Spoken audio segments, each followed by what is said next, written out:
Hi friends, പുതിയൊരു വീഡിയോയിലേക്ക് സ്വാഗതം.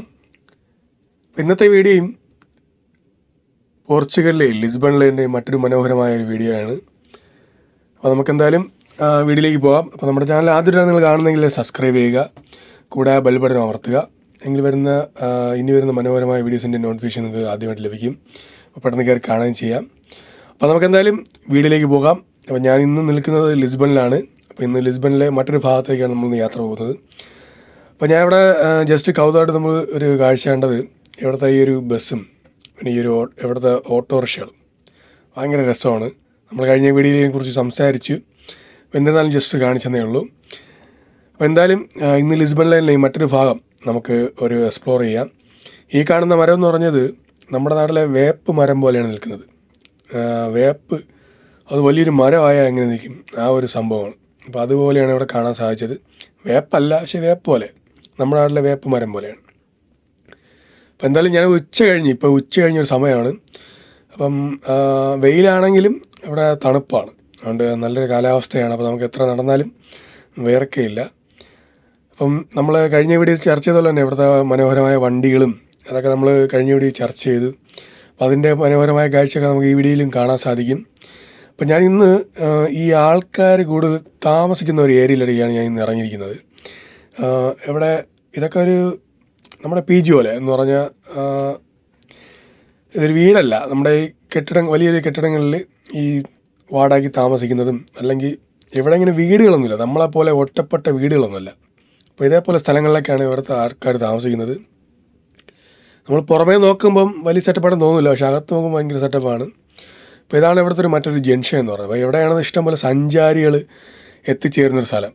അപ്പോൾ എവിടെ നിന്നാണ് ഈ റിക്ഷകളിലും മറ്റ് വണ്ടികളിലൊക്കെ ആയിട്ട് ഈ സഞ്ചാരികളെയും കൊണ്ട് ഈ ഇവിടുത്തെ ആൾക്കാർ അല്ലെങ്കിൽ ഇവിടെ ജോലി ചെയ്യുന്ന ഇഷ്ടംപോലെ ആൾക്കാർ പല പല ഭാഗത്തേക്ക് തിരിഞ്ഞു പോകുന്നത്. ഇവിടുത്തെ ഓട്ടോറിക്ഷകളൊക്കെ ഭയങ്കര രസമാണ് കാണാനൊക്കെ. നമ്മുടെ നാട്ടിലെ ഓട്ടോറിക്ഷക്കാരിലും ഒരു വലിപ്പം കൂടെ ഉണ്ട്. അപ്പോൾ അത്രയ്ക്കും വളരെ മനോഹരമാണ്.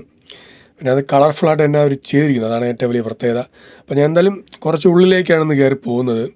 ഇത് എവിടെയൊക്കെ ഈ ആൾക്കാർ താമസിക്കുന്ന സ്ഥലങ്ങളാണ്. അപ്പോൾ ഇവിടെ ഞാൻ കണ്ട കാഴ്ചയെന്ന് പറഞ്ഞാൽ ഒരു വ്യത്യസ്തമായിട്ടുള്ള കാഴ്ച. ഇവിടെ ആൾക്കാർ താമസിക്കുന്നിടത്ത് തന്നെ ഈ ആൾക്കാർക്ക് നടന്നു പോകേണ്ട രണ്ട് സൈഡിലും വഴി ചെയ്തിട്ടുണ്ട്. അപ്പോൾ അതിൻ്റെ സെൻട്രലായിട്ട് റോഡെന്ന് പറഞ്ഞാൽ നമ്മുടെ ഫുള്ള് ഈ കരിങ്കല്ല് കൊണ്ട് ചെയ്തിരിക്കുന്ന റോഡാണ്, നമ്മുടെ ഈ കീലൊന്നുമല്ല, ടാറിങ് അല്ല. അപ്പോൾ ഇത് ഒരു കാരണവശാലും നശിച്ചു പോകുന്നൊരു സംഭവമൊന്നുമല്ല, വളരെ അടിപൊളിയായിട്ട് തന്നെ ചെയ്തിട്ടുണ്ട്. പിന്നെ ഇതിൻ്റെ രണ്ട് സൈഡിലും ഈ പൈപ്പുകൾ ഇങ്ങനെ നിർത്തിയിട്ടുണ്ട്. എന്ന് വെച്ചാൽ ഒരു പെട്ടെന്നൊരു കാർ ഒരു അപകടം വന്ന് ആൾക്കാർക്ക് ഒരു അപകടം ഉണ്ടാകാതിരിക്കാൻ വേണ്ടി ഒരു പ്രൊട്ടക്ഷൻ പോലെ അവർ ചെയ്തിട്ടുണ്ട്. അപ്പോൾ ഇരുഭാഗത്തും ആൾക്കാർക്ക് നടന്നു പോകാനും അതിൻ്റെ സെൻറ്ററിൽ കൂടെ വണ്ടികൾക്ക് പോകാനും ഈ തറ കണ്ടില്ലേ, ഇത് ഇവിടുത്തെ കരിങ്കല്ലുകൾ കൊണ്ട് ചെയ്തിരിക്കുന്ന സംഭവമാണ്. കരിങ്കല്ലുകൾ ഇങ്ങനെ പാളി പോലെ ഇങ്ങനെ പാവി ചെയ്തിട്ടുണ്ട്, ഭയങ്കര രസമാണ്. പിന്നെ ഇവിടുത്തെ അക്കോമഡേഷൻ ആയാലും എല്ലാം ചെറിയൊരു ബാൽക്കണി ഇവിടെ ഇതിൻ്റെ കൂടെ ഇൻക്ലൂഡാണ്. അതാണ് എൻ്റെ ഏറ്റവും വലിയൊരു കൗതുകം. നമ്മുടെ അവിടെയുള്ള ഫ്ലാറ്റുകൾ പോലെ ചെറിയ ബാൽക്കണികളുണ്ട്. അപ്പോൾ ഇവിടെ നിന്നാണ് ഈ പുറത്തുള്ള കാഴ്ചകളൊക്കെ ഇവരിങ്ങനെ ഒബ്സർവ് ചെയ്യുന്നത്.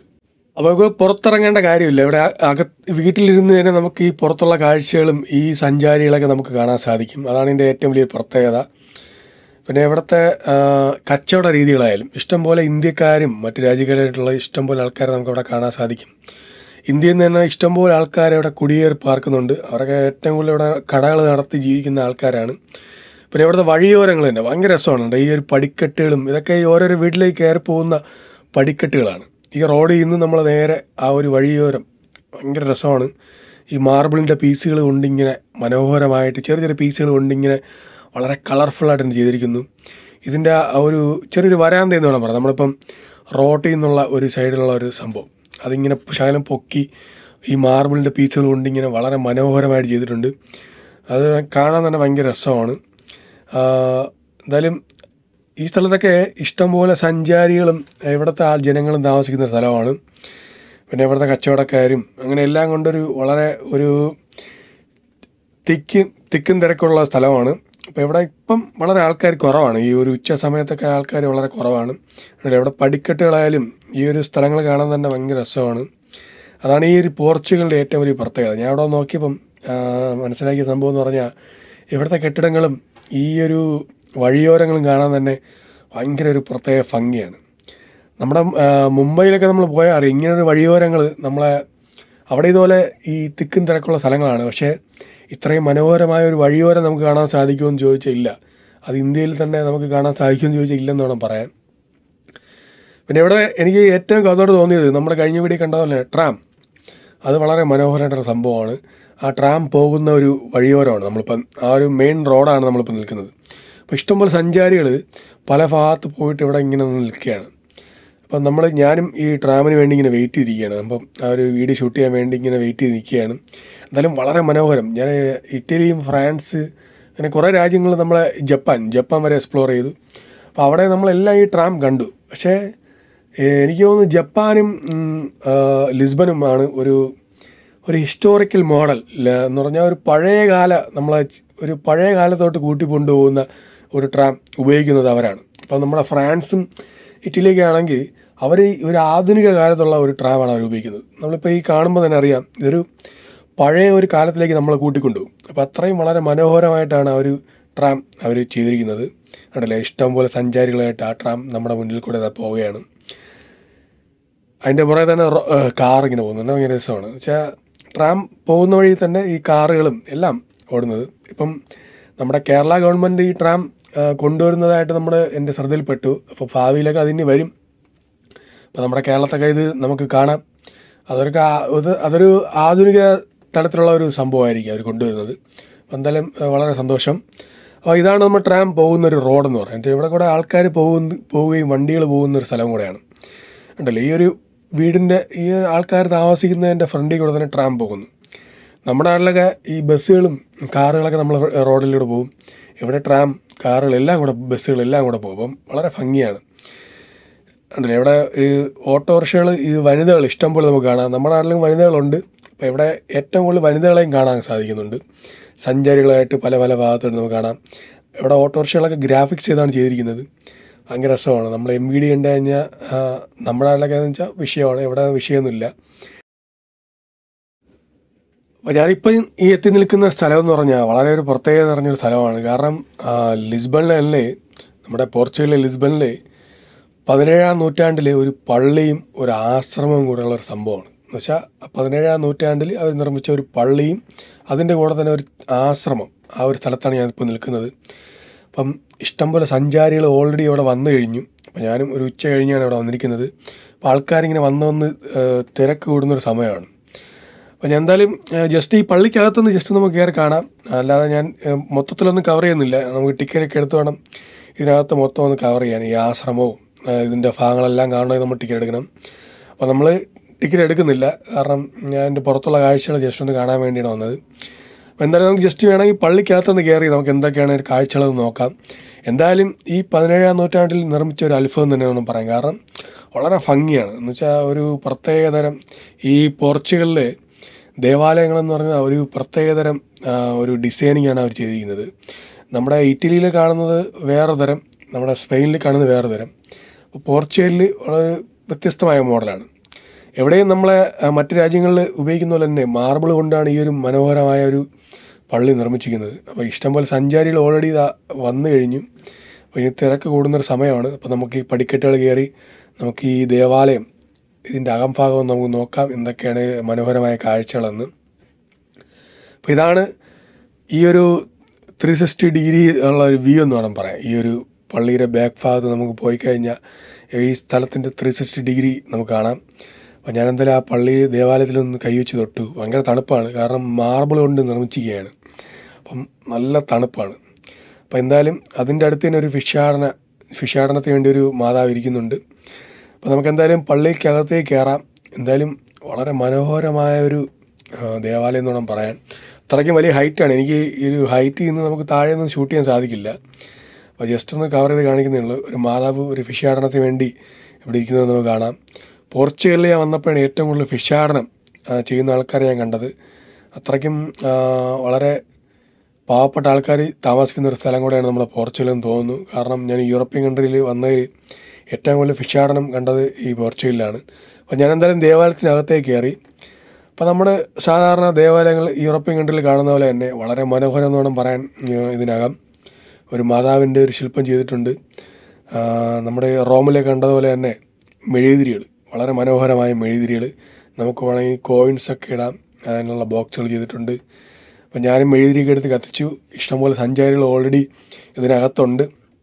അവരൊക്കെ ഈ മെഴുകുതിരി കത്തിച്ച് പ്രാർത്ഥിക്കുന്നവരുണ്ട്, അല്ലാതെ ഈ കാഴ്ചകൾ കണ്ട് ക്യാമറയിൽ ഷൂട്ട് ചെയ്യുന്നവരുണ്ട്. എന്തായാലും വളരെ മനോഹരം. ഈ തറ ഫുള്ള് ഇവർ തടി കൊണ്ടാണ് ചെയ്തിരിക്കുന്നത്. പിന്നെ ഈ ചാരുപഞ്ചായാലും വളരെ മനോഹരം എന്ന് വേണം പറയാം. ഇത് പണ്ട് ചെയ്തതാണെങ്കിലും നമ്മളൊക്കെ എൻ്റെ പള്ളിയിലൊക്കെ ഈ കുറച്ച് വർഷങ്ങൾക്ക് മുമ്പാണ് ഈ ചാരുപഞ്ചൊക്കെ വന്നത്. ഇവരൊക്കെ പണ്ടേ ചിന്തിച്ചു ഈ സംഭവം. അപ്പോൾ ആലോചിച്ച് നോക്ക്, അവരെ ബുദ്ധി ഒന്ന് ആലോചിച്ച് നോക്ക്. എത്രയോ വർഷം മുന്നോട്ട് അവർ സഞ്ചരിക്കുന്ന ആൾക്കാരാണ്, മനസ്സിലായില്ലേ? അപ്പോൾ അത്രയ്ക്കും വളരെ എന്ന് വെച്ചാൽ ഭാവിയിൽ എന്തൊക്കെ വരുമെന്ന് അവർ പണ്ടേ തീരുമാനിച്ചു. അപ്പോൾ അതനുസരിച്ച് അവർ ദേവാലയം ചെയ്തു. ഇനി അതൊന്നും ചെയ്യേണ്ട കാര്യമില്ല. എന്തായാലും വളരെ മനോഹരം. നമുക്ക് ഈ ദേവാലയത്തിനകത്ത് നിന്ന് തന്നെ വളരെ മനോഹരമായ കാഴ്ചകളാണ്. ഈ ഒരു അൾത്താരായാലും ഈ ഒരു മെഴുകുതിരികൾ, എനിക്ക് ഇവിടുത്തെ മെഴുകുതിരികൾ ഭയങ്കര ഇഷ്ടപ്പെട്ടു. കാരണം നമ്മുടെ നാട്ടിൽ കാണാത്ത ഒരു സംഭവമാണ്. നമ്മുടെ ഈ ദീപം കത്തിച്ച് വെച്ചോലിരിക്കും, ഭയങ്കര രസമാണ്. ഈ ഇങ്ങനെ റൗണ്ട് മെഴുകുതിരി നമ്മുടെ നാട്ടിലുണ്ടെന്ന് തോന്നുന്നു, പക്ഷേ ഞാനും അധികം കണ്ടിട്ടില്ല. പിന്നെ യേശു ക്രിസ്തു നമ്മുടെ ക്രൂശ് ചുമന്നുകൊണ്ട് പല ഭാഗത്ത് വീഴുന്ന ആ ഒരു ചിത്രങ്ങൾ പല ചുമരിൽ നമുക്ക് കാണാൻ സാധിക്കുന്നുണ്ട്. എന്തായാലും വളരെ മനോഹരം. ഇഷ്ടംപോലെ ആൾക്കാർ അവിടെ നിന്ന് പ്രാർത്ഥിക്കുന്നുണ്ട്. എനിക്ക് എന്തായാലും ഇവിടുത്തെ ബെഞ്ചുകളും ഈ തറയൊക്കെ ഭയങ്കര ഇഷ്ടപ്പെട്ടു. കാരണം പിന്നെ പ്രത്യേകിച്ച് അൾത്താരൊക്കെ വളരെ മനോഹരമായിട്ട് ചെയ്തിട്ടുണ്ട്. നമുക്ക് അങ്ങ് അകത്തേക്ക് കയറി കാണാൻ സാധിക്കില്ല, കാരണം ടിക്കറ്റ് എടുക്കണം. പിന്നെ ഇവിടുത്തെ മേൽക്കൂര, നമ്മുടെ റോമിലെ ബസിലിക്ക പള്ളി കണ്ടതുപോലെ തന്നെ ഈ റോമിലെ ഈ ഒരു ലിസ്ബണിലെ ഈ ഒരു പള്ളിയും അൾത്താരയും നമ്മുടെ ഇത് മേൽക്കൂരയൊക്കെ റൗണ്ടിലാണ് ചെയ്തിരിക്കുന്നത്. വളരെ ഭംഗിയാണ് ചെയ്തിരിക്കുന്നത്. ഫുള്ള് മാർബിളിലാണ് ഇത് ചെയ്തിരിക്കുന്നത്. അതാണ് എൻ്റെ ഏറ്റവും വലിയ അത്ഭുതം. പിന്നെ തറ ഫുള്ള് മരം കൊണ്ട് ചെയ്തിരിക്കുന്നുണ്ട്. തറയോടായാലും എന്തായാലും വളരെ മനോഹരം. അപ്പോൾ ഞാൻ എന്തായാലും ആ കാഴ്ചകൾ കണ്ടിട്ട് ഞാൻ ജസ്റ്റ് വെളിയിലേക്ക് ഇറങ്ങി. അപ്പോൾ നമുക്കെന്തായാലും ഇതിൻ്റെ ഈ പള്ളിയുടെ ബാക്ക് ഭാഗത്തേക്ക് പോവാം. എന്തൊക്കെയാണ് അവിടുത്തെ കാഴ്ചകളെന്ന് നോക്കാം. അപ്പോൾ ഈ ഒരു പള്ളിയുടെ കെട്ടിടം, ഈ ചുവരാണ് നമ്മളിപ്പോൾ കാണുന്നത്. ഫുള്ള് കരിങ്കല്ലുണ്ട്, കണ്ടല്ലോ. ആ ഒരു കരിങ്കല്ല് മാർബിൾ കൊണ്ട് വളരെ മനോഹരമായിട്ട് തന്നെ ചെയ്തിട്ടുണ്ട്. ഇഷ്ടംപോലെ സഞ്ചാരികൾ ഓൾറെഡി അവിടെ വന്നു കഴിഞ്ഞു. ഇഷ്ടംപോലെ ഒരു കാണാൻ പോകുന്നുണ്ട്. അപ്പോൾ ഈ കാണുന്നതെന്ന് പറഞ്ഞാൽ church of Santa N Grazia എന്ന് പറയുന്ന ഇതൊരു സ്മാരകം എന്ന് വേണം പറയാൻ. ഇതൊരു പള്ളിയാണ്, പക്ഷെ ഒരു സ്മാരകം കൂടെയാണ്.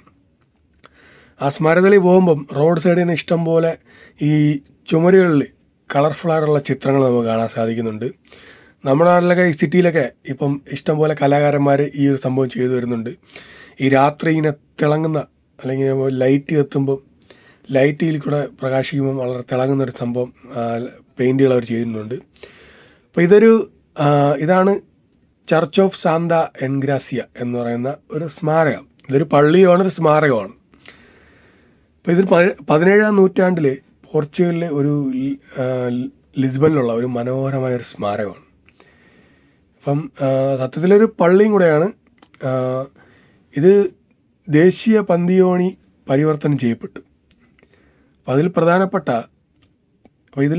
പ്രധാനപ്പെട്ട പോർച്ചുഗീസ് വ്യക്തിത്വങ്ങളെ അടക്കം ചെയ്തിട്ടുണ്ട്. ഇപ്പം പോർച്ചുഗലിലെ പണ്ടത്തെ വലിയ വലിയ വ്യക്തികളെ ഈ അടക്കം ചെയ്തൊരു സ്മാരകമാണ് നമ്മളിപ്പോൾ ഈ ഫ്രണ്ടിൽ കാണുന്നത്. അപ്പോൾ ഞാൻ എന്തായാലും അകത്തൊന്നും കയറി കാണുന്നില്ല, ജസ്റ്റ് ഇത് പുറത്തുള്ള കാഴ്ചകൾ കണ്ട് തിരിച്ചു പോകാനുള്ള പ്ലാനാണ്. അപ്പം അത്രയും വളരെ വലിയ വലിയ വ്യക്തികളെ അടക്കം ചെയ്തൊരു സ്ഥലമാണ്. ഇതൊരു സ്മാരകമാണ്, ഒരു പള്ളിയാണ്. എന്തായാലും വളരെ മനോഹരം. അപ്പോൾ എന്തായാലും ആ ഒരു കാഴ്ച കണ്ടിട്ട് ഞാൻ വീണ്ടും മുമ്പിലേക്ക് നടന്നു. മുമ്പിലേക്ക് കിടക്കാൻ ഒരു കാരണമുണ്ട്.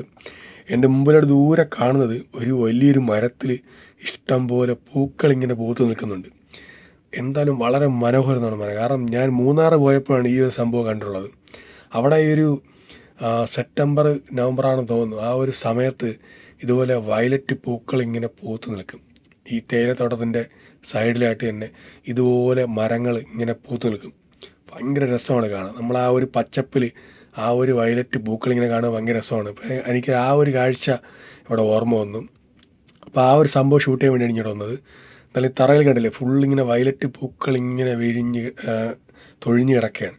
ഭയങ്കര രസമാണ്. എനിക്ക് എന്തായാലും വളരെ ഇഷ്ടപ്പെട്ടു. കാരണം ഈ ഒരു കുറേ പച്ച മരങ്ങളുണ്ട്. അപ്പോൾ അതിൻ്റെ ഇടയിൽ ഇങ്ങനെ കുറച്ചിങ്ങനെ ഈ വയലറ്റ് പൂക്കൾ ഇങ്ങനെ പൂത്ത് നിൽക്കുന്ന വളരെ ഭംഗിയാർന്നൊരു കാഴ്ച. എന്തായാലും അത് നേരിട്ട് കണ്ടപ്പോൾ എന്ന് പറഞ്ഞാൽ ഭയങ്കര രസം. നിങ്ങൾക്ക് ഈ വീഡിയോ കൂടെ എത്രമാത്രം ഇതിൻ്റെ ഭംഗി ആസ്വദിക്കാൻ പറ്റുമെന്ന് എനിക്കറിയത്തില്ല. ഞാൻ നേരിട്ട് കണ്ടപ്പോൾ എന്ന് പറഞ്ഞാൽ വളരെ മനോഹരമായൊരു കാഴ്ചയായിരുന്നു. എനിക്ക് നമ്മുടെ മൂന്നാറൊക്കെ ഓർമ്മ വന്നു. അപ്പോൾ അതുകൊണ്ട് ജസ്റ്റ് ഷൂട്ട് ചെയ്ത് കാണിച്ചതേ ഉള്ളൂ. എന്നാലും വളരെ ഭംഗി. ഈ മരത്തിലൊരു ഇലയില്ല എന്ന് വേണം പറയാം, കാരണം ഫുള്ളിങ്ങനെ പൂക്കളാണ്. അപ്പോൾ ഇതിൻ്റെ താഴെ ഇഷ്ടം പോലെ വണ്ടികൾ ഒതുക്കിയിട്ടുണ്ട്. എനിക്ക് ഏറ്റവും ഇഷ്ടപ്പെട്ടത് കാരവൻ, നമ്മുടെ വാൻ ലൈഫ് ചെയ്യുന്ന ഒരു ടീം അവിടെ ഉണ്ട്.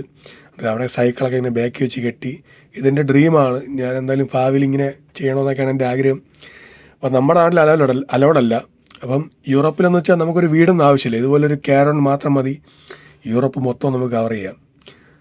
അതാണ് ഇതിൻ്റെ ഏറ്റവും വലിയ പ്രത്യേകത. നമുക്ക് ഇഷ്ടംപോലെ കാണാൻ സാധിക്കും. അല്ല, അങ്ങ് ദൂരെ നിന്ന് നമുക്ക് ആ പച്ചപ്പും ആ വയലറ്റ് പൂക്കളെ ഒരു പ്രത്യേകിച്ചൊരു കാണാൻ സാധിക്കുന്നുണ്ട്. എന്തായാലും വളരെ മനോഹരമായ ഫ്രെയിം. അപ്പോൾ എന്തായാലും ഈ കാഴ്ചകളൊക്കെ കണ്ട് ഞാൻ തിരിച്ച് നടന്നു. ഞാൻ നേരത്തെ പറഞ്ഞില്ലേ വളരെ മനോഹരമായ വണ്ടികളിലൊന്ന്, അത് ഈ ഒരു സംഭവമാണ്. ഇത് പണ്ടത്തെ വണ്ടിയാണെങ്കിലും ആ ഒരു മോഡലാണ് നമ്മൾ ചെയ്തിരിക്കുന്നതെങ്കിലും ഇത് ഇലക്ട്രിക്കാണ്. ഇത് പോകുന്ന ഒരു സൗണ്ട് പോലും ഇല്ല. ഈ പോകുന്ന എന്നുവെച്ചാൽ ഈ സഞ്ചാരികളെയും കൊണ്ട് പോകുന്നൊരു സംഭവമാണ്. ഭയങ്കര രസമാണ് കാണാനൊക്കെ. പിന്നെ ഇവിടുത്തെ ബിൽഡിംഗ് ആയാലും ഇവിടുത്തെ കളറിങ് അതൊരു പ്രത്യേക എടുത്തു പറയേണ്ട ഒരു സംഭവമാണ്. പിന്നെ ഇവിടെ എടുത്തു പറയേണ്ട കാര്യം എന്ന് പറഞ്ഞാൽ നമ്മുടെ ഈ ഇലക്ട്രിക് സൈക്കിളും പിന്നെ ഇത് ഈ ഒരു സംഭവം, ഈ സംഭവത്തിൻ്റെ പേരെനിക്കറിയത്തില്ല. എന്തായാലും ഈ 2 വീലിലാണ് നമ്മൾ പോകുന്നത്. ആ 2 വീല് ബാലൻസ് ചെയ്ത് നമ്മൾ പോകും. അപ്പോൾ അങ്ങനെ ഒരു ടീമിനെ അവിടെ പരിചയപ്പെട്ടു. കാരണം ഇവർ 2 പേരും കൂടെ ചേർന്നാണ് ഈ സംഭവം നടത്തുന്നത്. അപ്പോൾ ഇവിടെ വരുന്ന സഞ്ചാരികളെ ജസ്റ്റ് ചിലവർക്ക് അറിയത്തില്ല ഇത് എങ്ങനെയാണ് ഓട്ടിക്കേണ്ടത്. അപ്പോൾ അവർക്ക് ജസ്റ്റ് ഈ ഒരു റോഡ് സൈഡിൽ തന്നെ പ്രാക്ടീസ് കൊടുത്തിട്ട് അവരെ പറഞ്ഞു വിടുകയാണ് ചെയ്യുന്നത്. കാരണം എന്നുവെച്ചാൽ അവർക്ക് ഈ പൈസ അടച്ചിട്ട് ഈ വണ്ടി കൊണ്ട് നമുക്ക് ഈ ലിസ്ബൺ ഫുള്ള് കറങ്ങാം, തിരിച്ചു വരാം. അപ്പം അങ്ങനെ ഒരു പ്രാക്ടീസ് കൊടുത്ത് അവരെ പറഞ്ഞയക്കുന്നൊരു സംഭവമാണ്. എന്തായാലും വളരെ മനോഹരം.